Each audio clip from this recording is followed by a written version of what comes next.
এই মুহূর্তের সবথেকে বড় খবর, বাংলায় বড় সাফল্য জাতীয় নির্বাচন কমিশনের। বাংলায় উদ্ধার 181 কোটি টাকা। কি হয়েছে চলুন বিস্তারিত দেখে নেওয়া যাক। তার আগে আপনাদেরকে অনুরোধ, ভিডিওটি ভালো লেগে থাকলে লাইক, কমেন্ট, শেয়ার এবং সাবস্ক্রাইব করতে একদম ভুলবেন না। চলে আসি বিস্তারিত খবরে।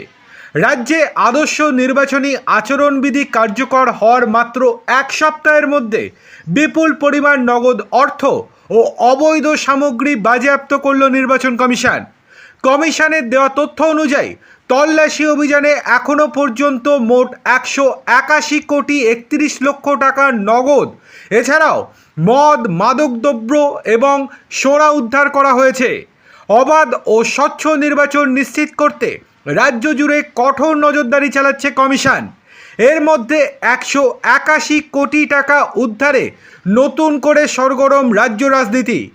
বেআইনি রাজনৈতিক প্রচারের বিরুদ্ধেও ব্যাপক অভিযান শুরু করেছে মুখ্য নির্বাচনী আধিকারিকের দপ্তর।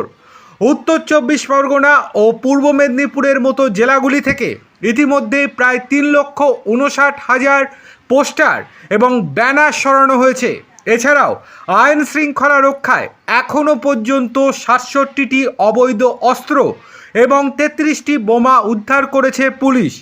52,000-এর বেশি লাইসেন্সপ্রাপ্ত অস্ত্রের মধ্যে প্রায় 29,000 অস্ত্র জমা নেওয়া হয়েছে।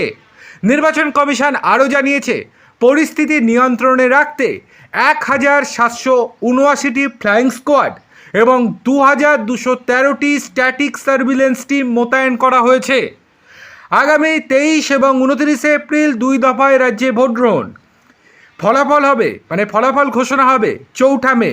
হিংসামুক্ত ও স্বচ্ছ নির্বাচন সম্পন্ন করতে প্রশাসনকে কড়া বার্তা দিয়েছেন দেশের মুখ্য নির্বাচন কমিশনার জ্ঞানেশ কুমার।